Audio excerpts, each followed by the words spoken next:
Welcome to Roots and Branches of Lehi, the podcast where we get to know the faces, stories, and lives that make up our community. I'm Ryan Harding, and I started this podcast as a way for us all to connect with the people we live alongside.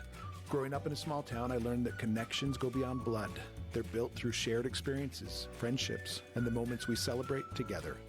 Each week, we'll sit down with someone new from Lehi to share their unique story, their passions, and what they love most about living here.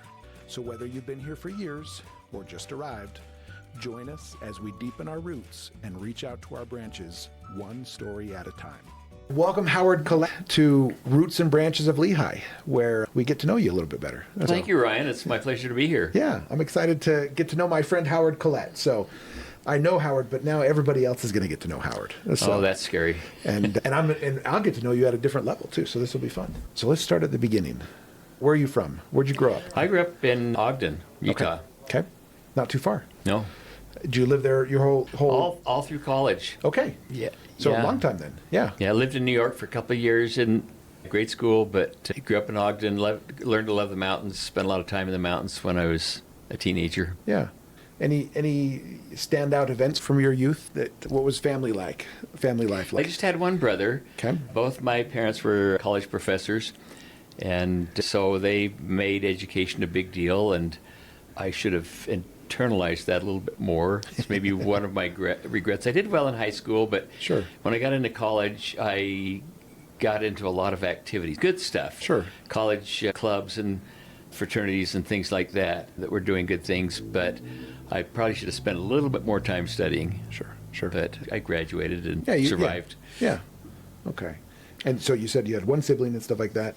So what did you end up going into with college and stuff? What did you end up studying? When I was a senior in college, the Vietnam War was raging, Okay. and Congress had reinstituted the draft. Okay. And I won the draft lottery. The great lottery that Yes, everybody wants to win. The great lottery. And so I had the opportunity of being in the infantry for 2 years, or with a college degree, I could join one of the armed forces and be an officer. And I thought, well, that's better. I wanted to join the Air Force. We grew up right next to Hill Air Force Base, Okay. and the jets were always flying in and out of there, and I thought that was really cool. Yeah. I talked to the Air Force recruiter. He wouldn't guarantee me flight training, but the Navy recruiter did. Okay. And so I joined the Navy, and after college graduation, I went to Pensacola and learned how to fly. Okay. And how long were you in the Army for then? Or the Navy? I was in the Navy for 5 years. 5 years. Okay. Yeah. Flew rescue helicopters up in Northwest Washington. Okay. Really pretty area over the North Cascades and Puget Sound. And, Yeah. And that's where I met my wife. Her dad was retired military, and met her there. So that was up in Washington. Yep. So same ward, or how did you meet her then? She was at BYU her first year, and her parents invited me to dinner like every good parent does when Sure. some stranger moves into town. Yeah. And so I actually got to know them before I met Joan. And Okay. so I don't think her mom was trying to set us up or anything, but Yeah. when she came back from school, we started dating. Okay. Anything you want to mention from that period of time? That was that. I don't know, flying up over the Northwest Mountains, most of our time was search and rescue. A Yeah. lot of it was flying admirals around, and I really fell in love with the search and rescue, kind of helping people, and that's probably carried through much of the things I've done in my life. Okay. That desire to help people, to be Yeah. able to go and Yeah. kind of rescue people and stuff Yeah. like that. And so you were drafted, but you never then actually had to go to Vietnam then, it sounds like. I learned how to study. Yeah. And while everybody else was playing around in flight training, I studied. Yeah. And I graduated first in my class. They said I could go anywhere I wanted. And I chose Whidbey Island, Washington. I could tell you about that story for half an hour, but Sure. Yeah. but it all worked out well. Okay. That's good. So you didn't have to go to No. war or anything like that. So yeah. Okay. Now, I later found out that that was the worst career move I could make, is going to an air station instead of the fleet and flying helicopters instead of jets. But that was by choice. I could have done anything, and I just really fell in love with helicopters, and Yeah. which ended up helping me in my later career in a couple of ways. Okay. Which also helped you in the fact that you found your wife up there too. Oh, yeah, absolutely. So not everything may be the best career, but from a marriage standpoint, it turned out and stuff. Yes, it did. So then talk to me about, so you said it helped you later on in your career. We'll jump to there for a second and then we can kind of come back, but tell me about that. Ryan, I've had 6 or 7 careers. I've lost track. So Okay. I spent 5 years in the Navy. I spent 4 years selling real estate, something you're familiar with. I am, yeah. And then I got back into commercial aviation. I worked for a couple of helicopter companies, one in Oregon and one here in Utah, which is what moved me to Utah, Okay. back to Utah. And I ended up setting up life flight programs all over the country. That was back when they were just getting started. Oh, really? And we're really familiar with them, University of Utah and Yeah. LDS Hospital and the Provo Hospital. But that was new back then, and people didn't know how to do it. And Yeah. with my aviation background, and I knew how to set those up and get those going. And it'd take about a year to set one up, so that kept me busy for a few years. Wow. And so you were instrumental in helping that come to be here in Utah then? Was the programs were already here in Utah. Utah was a front runner, Okay. primarily because of the mountains. Sure. And the need to get people out of the mountains safely and easily. Okay. But I actually set up programs in Mississippi and Florida and Georgia. Okay. So I spent a lot of time on the southeast. Yeah. And just helping them get that started then. Yeah. Because they just didn't have those programs. And so, okay, I love that. And so then, okay, so you did get to use that helicopter Yep. training and stuff Yep. like that. So then talk to me about some of those other careers. And while I was doing that, I found out nobody was sharing any information. The industry is so small, and most of these programs were 500, 600, 700 miles apart back then. And so I started a little magazine to share information.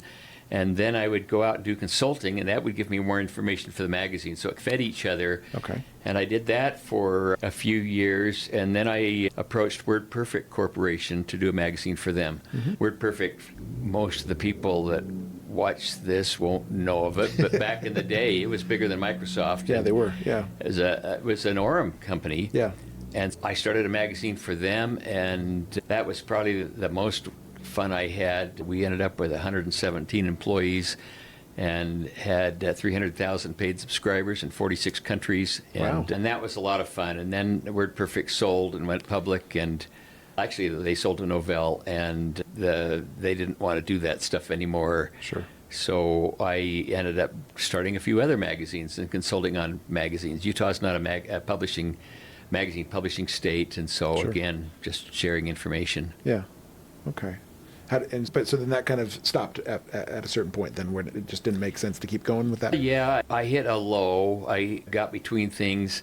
I did a bunch of small magazines, and then I had an opportunity. I came up with the idea to do a magazine for the LDS community, again, information, self-help type of thing. And so I was the founding editor of LDS Living. Oh. And that was later bought by Deseret Book. I didn't benefit from that. I was not there that long. Sure. And it was just crazy. We moved to California on a whim. It was probably the hardest year of my life. I didn't have any income, didn't really have a job. Yeah. Had a couple of small things working on, and I really hit rock bottom. And then I had an opportunity to go to work for the LDS Church as a humanitarian photojournalist. Okay. And that was a lot of fun. They sent me all over the world documenting projects that Humanitarian Services was doing. And This was when? This was 2005 to 2015. Okay. And so that was really enjoyable. And I learned something in that, because where we go is not on the tourist maps. Sure. We were in the interior of the Congo. I went to Africa 3 or 4 times, Eastern Europe, a lot in South America, in developing countries. And I learned that people everywhere just want to get along and love other people. In fact, I've got a story to tell you. I was in Sierra Leone, and we were in a community of 1,000 people, and the church had just put in a water well there. And when they do that, they get volunteers from the local community to do all the work, and then they probably will hire somebody from that area to be the contractor and the oversight, and then they kind of step back because they just don't have that many people on the ground to do that. At any rate, we were in this community celebrating the opening of this water well, and the community, it was half Christian and half Muslim. Okay. The imam of the little mosque there, which is about the size of your office here, invited us in for prayers. And so we went in there for a few minutes, probably 30 minutes, and didn't understand, of course, the language, and came out. And I asked him, I said, "So how do you get along with the Christians?" And he looked at me funny, and he says, "Well, what do you mean?" And I said, "Well, you're Muslim, they're Christian. How do you get along?" And he said, "I don't understand the question." And I said, "All over the world, Muslims are fighting Christians and hate each other." And He said, you have to understand, they helped me build my mosque. I helped them build their houses. What's to hate? Sure. And Sure. I've never forgotten that. And I've been a lot of places where I found the same thing. 95% of the people in the world just want to get along. Yeah. And it's the other 5% that make it hard for everybody. Sure, sure. They make us think that everybody thinks that way, you know, Yeah. that 5%, right? Exactly. You know what I mean? Oh, yeah. We assume that everybody's like that, but the reality is most of us actually do like to just get along. Yeah, you listen to the news and you think the whole world's at war. Yeah, exactly. And, I don't know. It's really interesting. Well, that leads me to another story, but just to bridge the gap. Yeah. After that, we had been doing some work for LDS charities. My wife's a nurse practitioner, and they had a need to develop a diabetes training program in the South Pacific. Okay. And so between my experience working with Humanitarian Services and her experience medically, we went to New Zealand and Samoa and Tonga and started to put together a diabetes program for the whole area there. Yeah. And then they called us in one day and said, how'd you like to serve a 5-year mission, part-time? We thought, well, that's pretty cool. Yeah. So we said yes, and we started doing that, but then their interest changed. Okay. And the program kind of fell apart, and we decided, I went back to work for a little while. Sure. Failed retirement. Sure. Okay. And then we decided, let's just go on a mission. So we ended up going to Berlin. My wife was the mission nurse there, and I worked in the office. And then we came back 3 weeks before COVID hit. And so I was retired during all that time. And then after COVID, that company called me up and said, we'd like you to help us with some video work. And I'm not a videographer, but I know a few things. And that led to a full-fledged production called The Good Samaritan, which is now streaming on Angel. And then we started our own company, all three of us, with 2 consultants. And we just came back from Morocco after filming the parable of the prodigal, or excuse me, the parable of the 10 virgins. Prodigal Son is the next one we're going to film. Oh, okay. So we've been talking about that lately. Yeah. And we had a partner production company from Morocco. They're all Muslim. Yeah. And in fact, I shared this story with them, and they laughed. And because by the time we left, we were family to them, and they were family to us. And that was the kind of regard we had for each other. Yeah. And even though we're from different continents halfway around the world, and certainly different religions, everybody got along just really wonderful. Yeah. And we had an international cast. We had cast members from probably 10 different countries. And the 10 girls, the 10 virgins, we had 2 from the U.S., and one of them was Muslim. And we had 2 from Israel, had 4 from the U.K. None of them were British by heritage. They were all multinational from all over the map. We had 1 from Spain. I don't know if that equals 10, but you get the idea. Yeah. So that was Good kind diverse, of fun. Yeah. Yeah. And that was just recently that you did Yeah, that. that's that. We've been back 6 weeks. Okay. And that's where my desire to help people. There's 2.1 billion Christians in the world. Wow. And the movies we're doing are just trying to help people draw a little bit closer to Jesus Christ and just to love each other and care for each other regardless of their differences. And these 10 girls are all different. The script was written that way, and people that have read the script, they'll walk away from saying, I identify with number 7 or number 2. Yeah. They all have names, of course, Sure. because of the differences they go through. Yeah. And Ryan, I brought some props. Let's Can hear I it. Let's can I hear it. show some Let's- props? Yes, of course. Here. Okay. So I'm gonna talk about Talia. Okay. First of all, our Moroccan production partners, I don't know where this shows, but Yeah. I'm sure they made lamps for all the girls. In fact, they made 4 or 5 lamps because they're clay, they're not fired, and they wanted to make sure if they drop, they'll break. Like I say, are fired.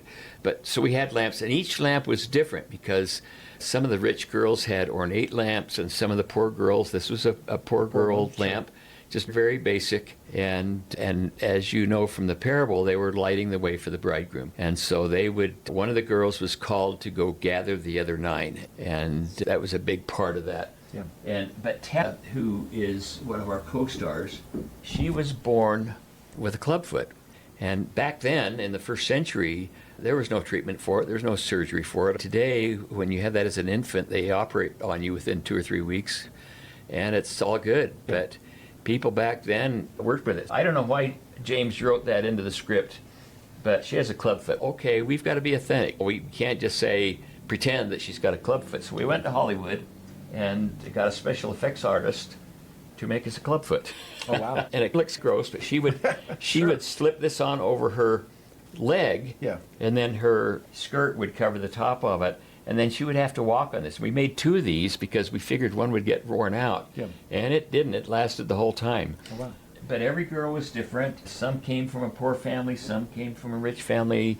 Some, one had an aunt that abused her verbally, but all these girls came together for this common cause. I also brought Talia's crutch.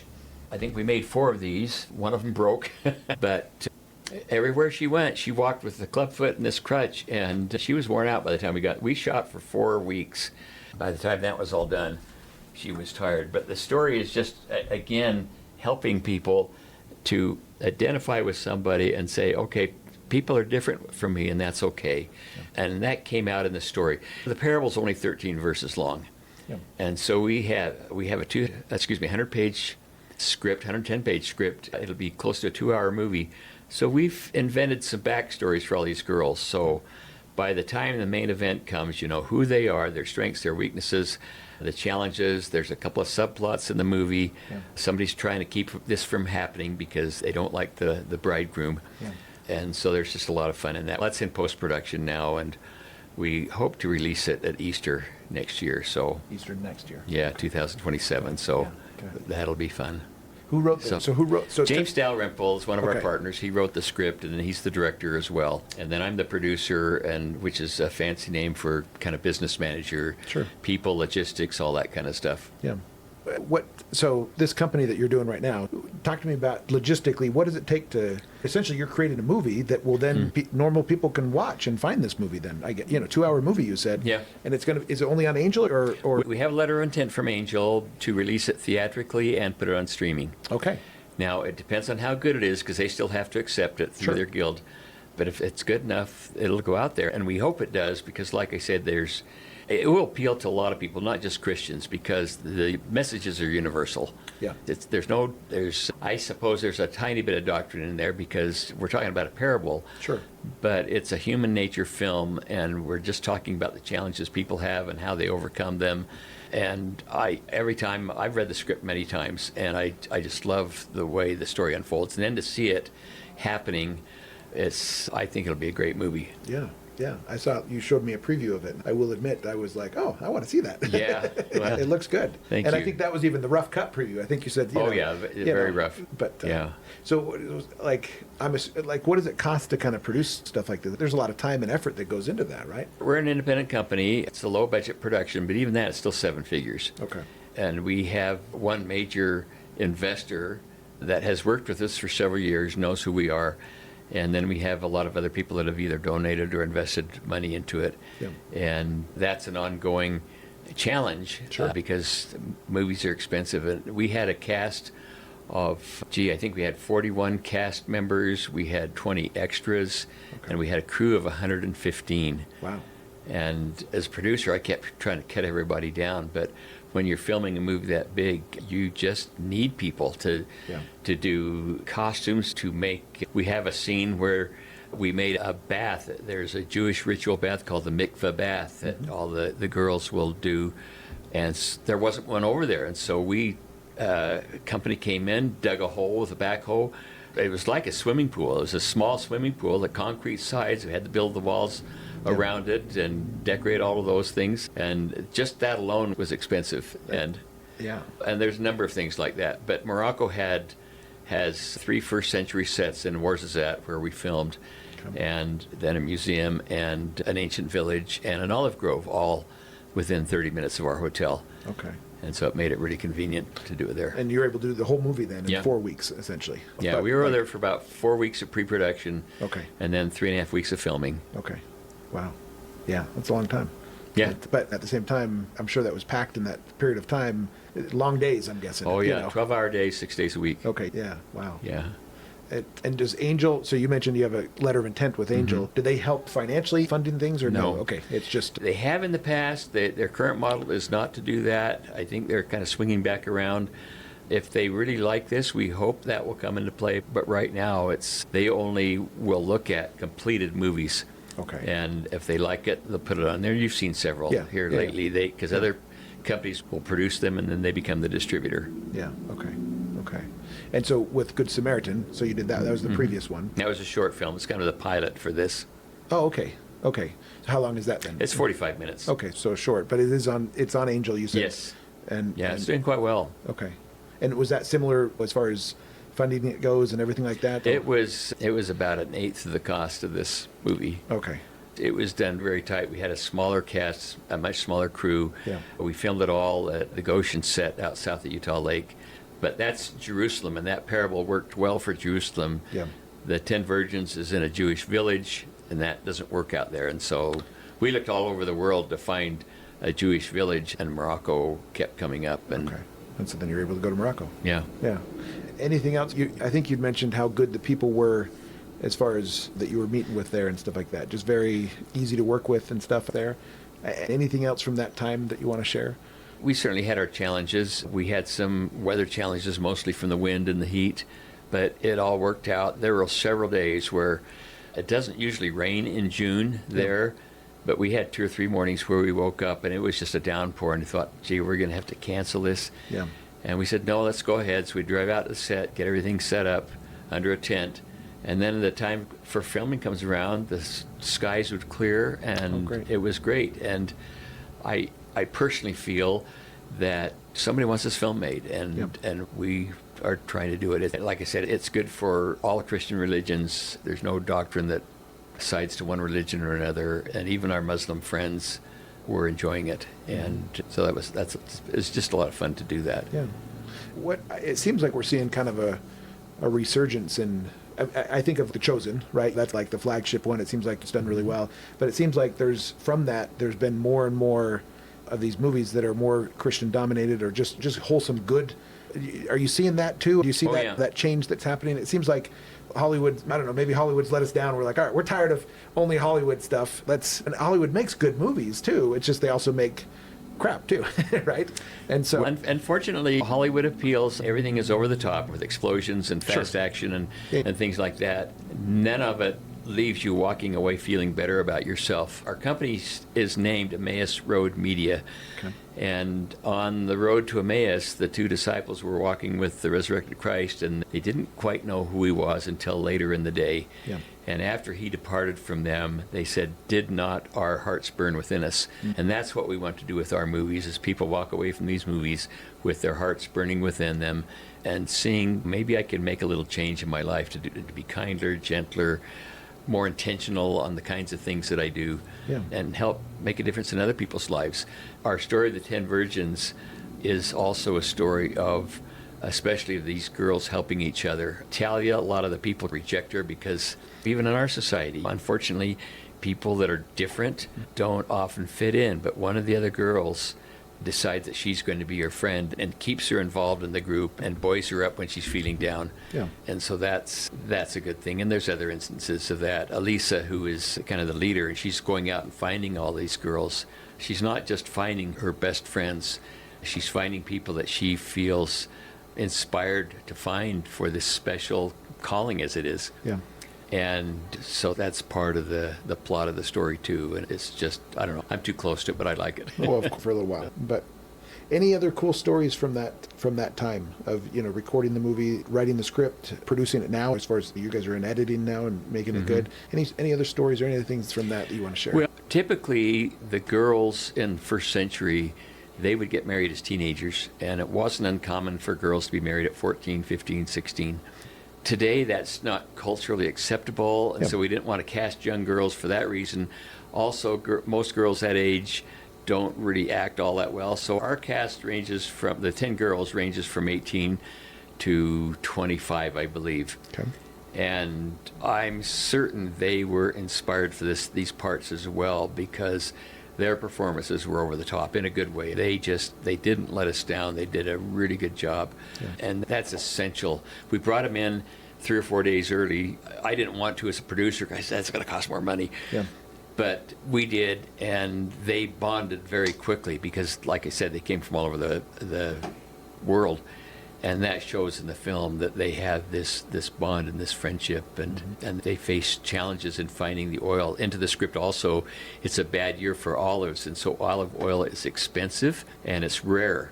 And there's one of my favorite scenes in the movie, and I won't spoil it, but it's a miracle on how this one girl gets olives. There's actually 3 stories that are miracles, but some are more profound than others, and most of it is, one of them is certainly a saving grace. A couple of others are just the goodness of the hearts of others. Yeah.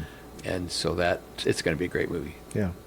And didn't you say also that some of the girls could relate to their character quite well and stuff like that? Oh, yeah. Like I think you said they were, oh, hey, this character has this in their past, and it's like, oh, I actually have that in my past. Absolutely. And yeah. stuff. I thought it's going to be a little bit sad when we have 5 virgins that are wise and 5 that are foolish. Yeah. I'm wondering how the 5 foolish are going to feel. Sure. They got into their roles and they did it really well. And some of them on both sides could identify with that. And we had more than one girl walk away from that and say, I can see some things I need to do different in my life.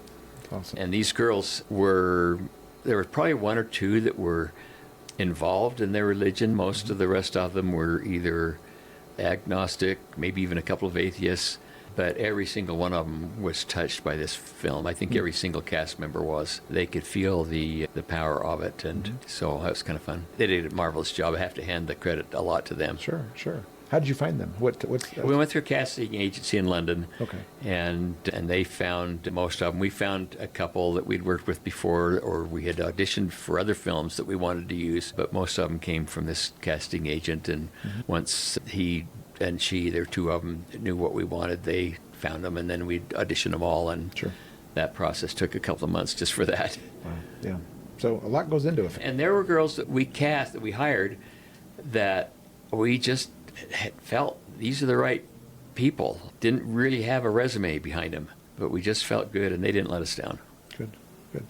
Talk to me about this next movie then. What is that process already started? What is the from start to finish process for creating one of these movies? Yeah, some movies can take years. We can't afford to do that. Sure. We've been working on 10 Virgins for over a year. Okay. And we were going to do The Prodigal Son, which is the next one, as a series, an 8 or 10 part series.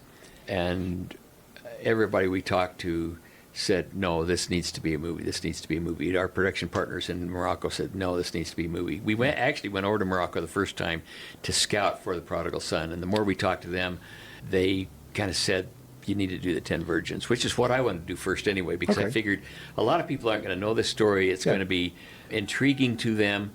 Prodigal Son is probably the most famous parable. Yeah. And again, we know who his brother is. You don't get that from the short verses. Yeah. We know who the father is, what his business is. We know one of the brothers went to a far-off land. We spend half the movie in this far-off land and go through his triumphs and struggles and downfalls.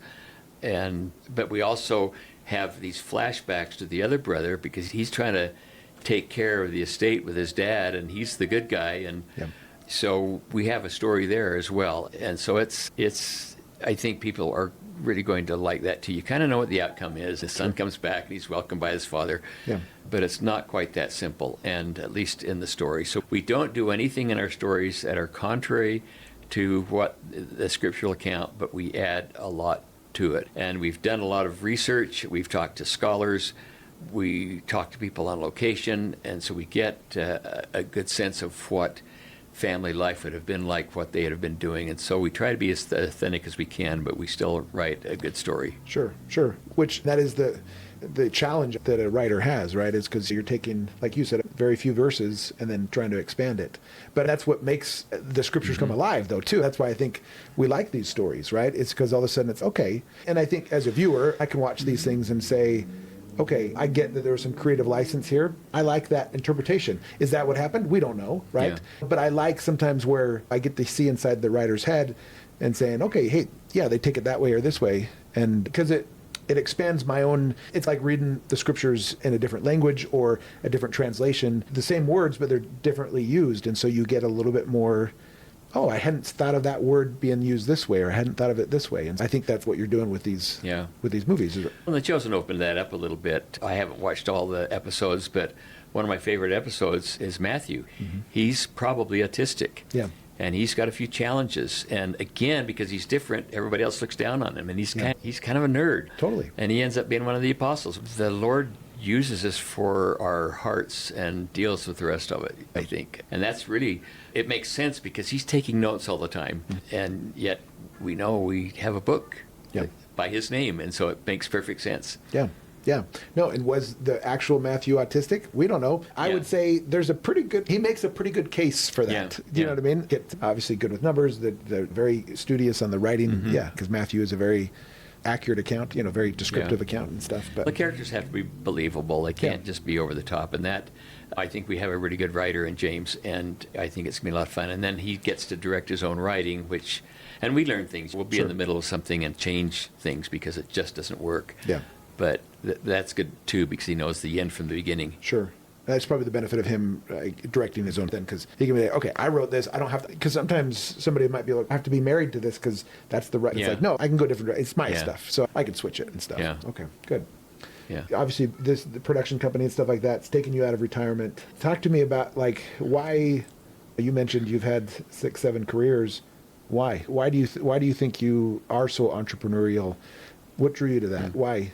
Why would you say that? I don't know. I keep telling my wife that I'm too old to do this, and she said, listen, the Lord's given you good health, you're functioning, maybe not at 100%, sure, but use what he's given you to do good, and I'll do that. One of these days, though, I am going to retire, and I've got 2 novels that are almost finished, and I want to finish them, and I've learned a lot now that I can make them better now.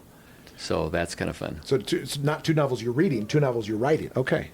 What are they on? As I mentioned, we served 18 months in Berlin, and so we visited a lot of places. Some of the zones were 400 kilometers apart from the other zones, and so we traveled a lot.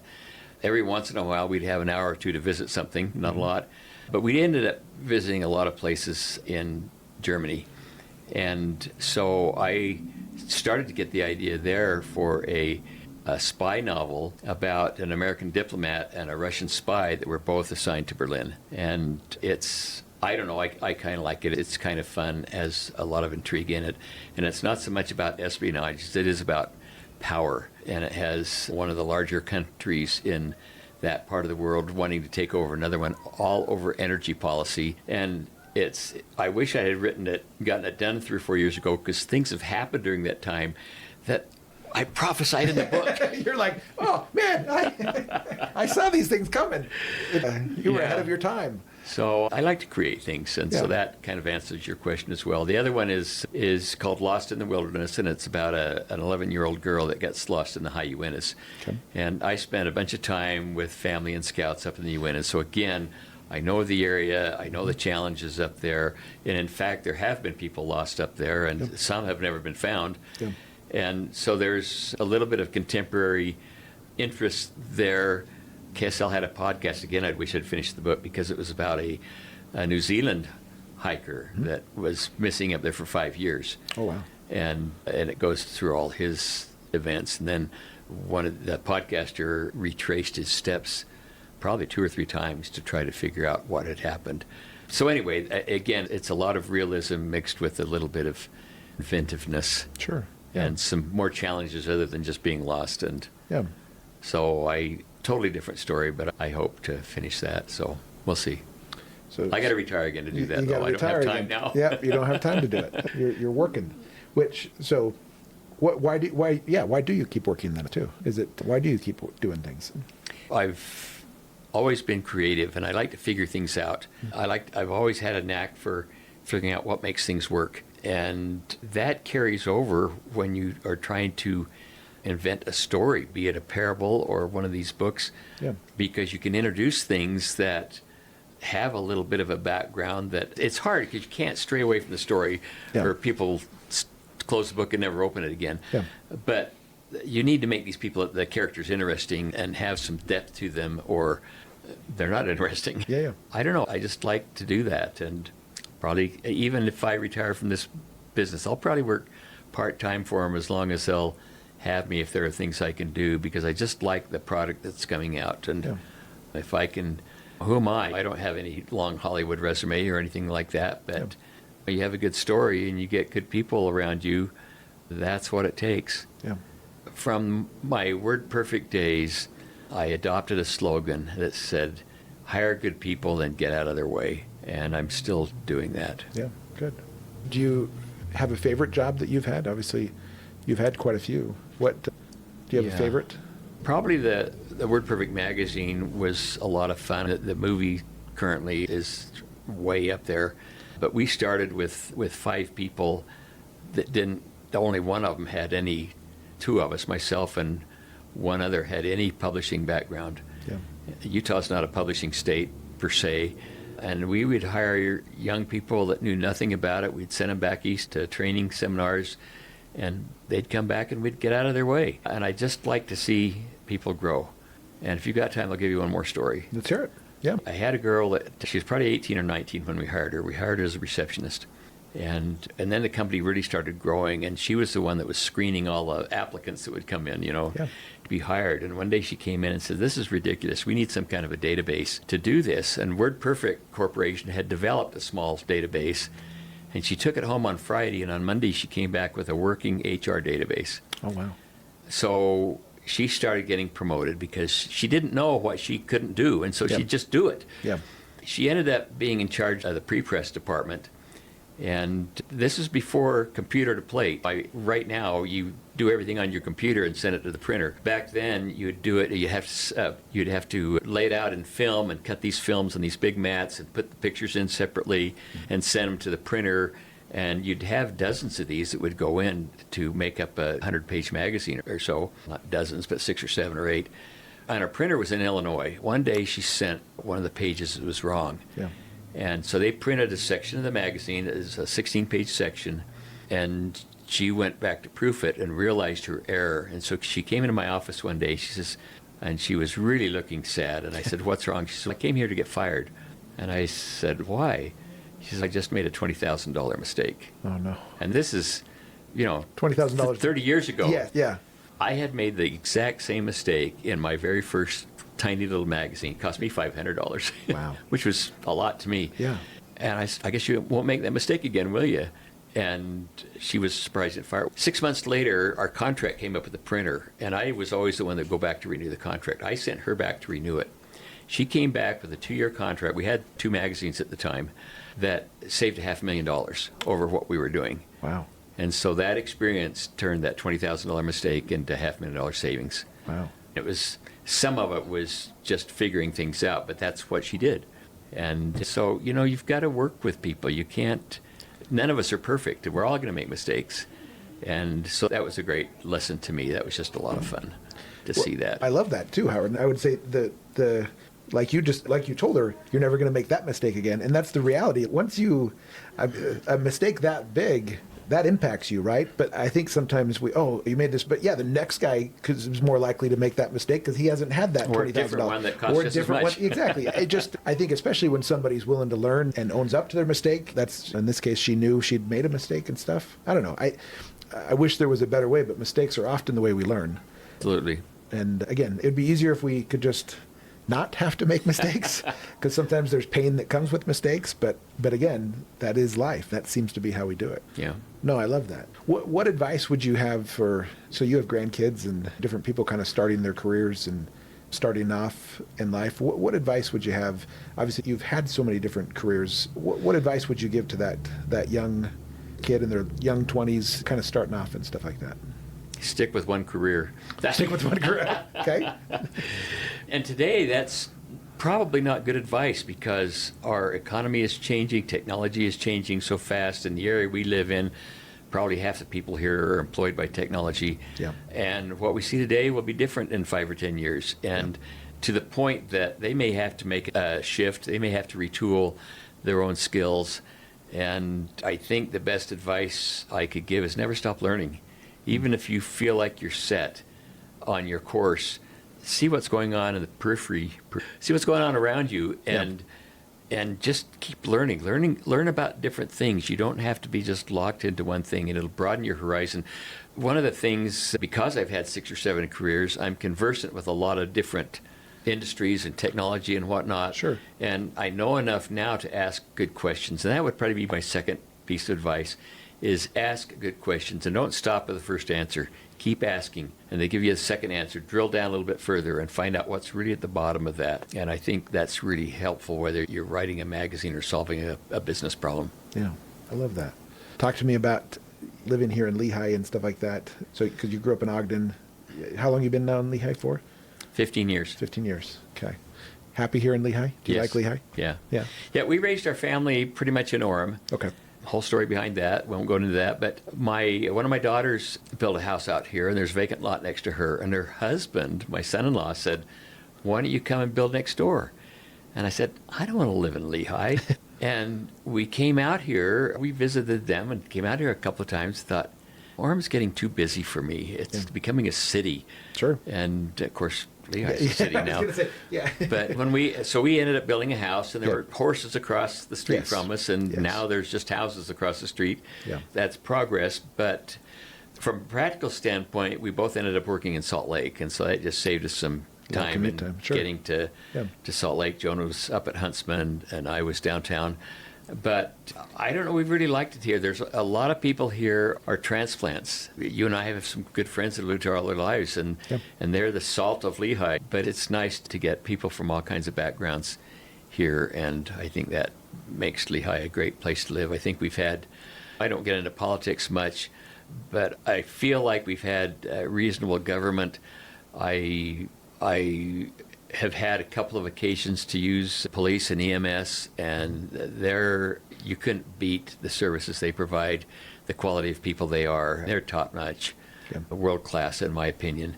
And the same goes to all the city services. People, you walk in with a problem, they help you solve the problem. They don't say, "It's not my department." That's just a great attitude, and that comes from somewhere. Yeah. Yeah, it does. Yeah. No, lovely. I agree with everything you're saying, actually. Going back to you then, I already asked you as far as career advice, but obviously you have children, grandchildren. What do you want to be most remembered by with them? Boy, I haven't really thought about that. I haven't written my funeral talk. Hey, and that's many years away. So, as you said, you're in good health, and so I expect another 20 plus years. But I don't know. I hope they remember me as someone with integrity. I've made some mistakes. I haven't been perfect along that line. But I think that is so important in people today, is just do what you say you're going to do and be the kind of person that people can approach. And it's not about you, it's about everybody else. Look outward instead of inward. Yeah. And I struggle with that. I still look inward. Oh, look what I've done. But Sure. But it's none of what I've done has been done without other people. And I think that's a key, is that it's like the Muslims and the Christians. We're all in this together. Let's make it work. Yeah, love that. Right now you're serving in the Church of Jesus Christ of Latter-day Saints as the Patriarch, right? Yes. That's an intimidating calling for a lot of people. It is. And maybe for you. Yes, it is. Talk to me about just the nature of that calling and what's it like to serve in that capacity. It's very humbling. It's actually very faith promoting and very inspirational and spiritual to me, because it's clear who's in charge. Yeah. It's not me. Yeah. And to see the kinds of thoughts that come into my mind to tell mostly young people, some older, and I don't know any of these kids. There are very few of them. Yeah. But it's every week something happens that is very unique and very faith promoting to me. And I have to say something about the young people coming in. They're top notch. They're good people, and I'm thinking, okay, now I'm supposed to give them some direction. They're kind of Sure. headed in the right direction. Yeah. But as you understand the calling, the Lord is going to reveal to me, through me, to them, what some of the critical things they'll need to know. And sometimes it's things they're already doing. Sure.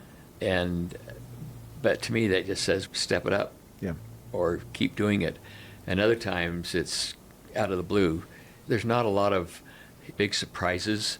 I don't know. I've had more than one or two people walk out of there and say, "Wow." Sure. But that's not the way the Spirit works. But it's very humbling. The next one is just as hard as the very first one, because I feel a responsibility to them to really know what the Lord would have me tell them, and so that's a challenge every week. Patriarchal blessings are something that I personally still read mine, and I still am gaining knowledge from it. And my 90-plus-year-old grandma, I remember recently telling me she'd learned something new from her patriarchal blessing. It's a very important document. It is. To a lot of people. But I like your point, too. Hey, you're just the conduit. It's not you that's doing it. It's not your advice, right? It's coming from the Lord. But yes, again, that's why I say it's a very intimidating calling, I think, for a lot of people, because there is a lot of pressure, or at least there can be, I don't know, and stuff. The other thing I've learned from that, too, is I just don't sit there and 10 minutes before they come start thinking about it. It's a week-long process, and the Lord allows you to work for things before. He just doesn't hand it to me. Yeah. He allows me to work for it by studying, by prayer, by faith, and then it happens. And if I'm distracted or my mind's somewhere else, it doesn't happen. Yeah. Anything else from that calling, or anything that you would want young people to know? It's hard to say this because they're all so different, but if there's, in my mind, and I can't interpret what the Lord has for them. Sure. That's not my role. It's not my prerogative. But if I were to say that there are some patterns, there have been a couple of patterns. One is that, and it goes back to our film, The 10 Virgins, prepare. And that's not just for the end is near prepare. Sure. It's prepare for the daily challenges you're going to have in marriage and career and everything else, because there are challenges. And the other thing I think that it's a pattern is just to love others. Now that's pretty simplistic. That's the first commandment. It's actually the second commandment.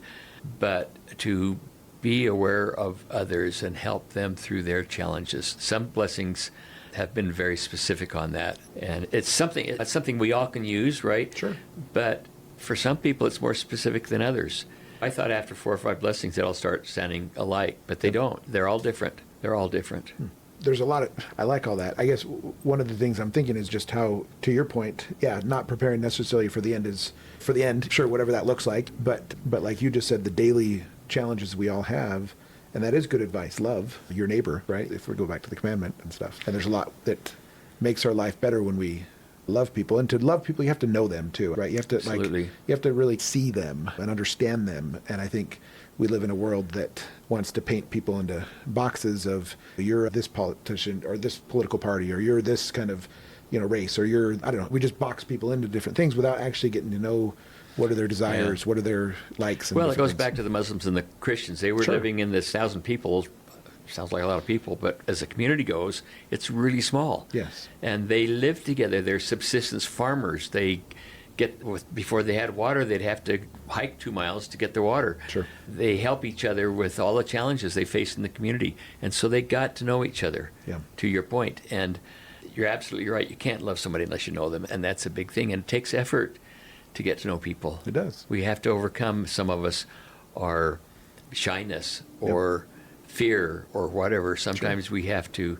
Or selfishness, Charlene Wells, she's Miss America 1982, 84, somewhere back then. She wrote a book about, what was the name of it? How to Kiss a Frog, or Kissing a Lot of Frogs. Okay. Her point was, sometimes you have to do things that are uncomfortable to get the experience you need. Sure. I have to go back and look at that book up now. But I'm not doing her justice. But I thought that was a good thing. And her whole premise, as I recall, was get out of your comfort zone. Okay. And that's true whether it's education, career, family relationships, whatever. Sure. Love that. Howard, this has been great. Is there anything we haven't covered that you wanted to bring up, that you wanted to talk about before we... I want to ask you all these questions now. Different podcast. That's right. Why don't we just change seats? Go for it. Do the second hour. All right, now I'm up. Yeah. Seriously, you ought to do that sometime. We need to have a little cameo with you on here for 30 minutes. There we go. Get to know me a little bit. One day, I'll do it. No, but this has been good. Thank you. Appreciate the opportunity. You're a good guy doing a lot of good things in this world. Don't retire. Keep working. Stay busy. I think that's good advice for anybody. So you may retire, quote unquote, from whatever, but be doing something, I think. Yeah, absolutely. And so whether that's missions like you've done and different things like that, but yeah. Okay, thank you. Thanks, Howard. Appreciate you. Thank you for joining us on Roots and Branches of Lehi. I hope today's story helped you feel a little more connected to the people who make up our community. Remember, every person here has a unique story, and together, we're what makes Lehi feel like home. If you know someone who would be a great fit for this podcast, please fill out the form in the show notes so we can reach out and schedule an interview. We'd love to hear from you. A big thank you to our sponsors, the Work Harding Home Mortgage Team and Play Harding Nightly Vacation Rentals, for supporting this show and helping us bring our community closer together. Until next time, keep growing those roots and reaching out to your branches. Take care.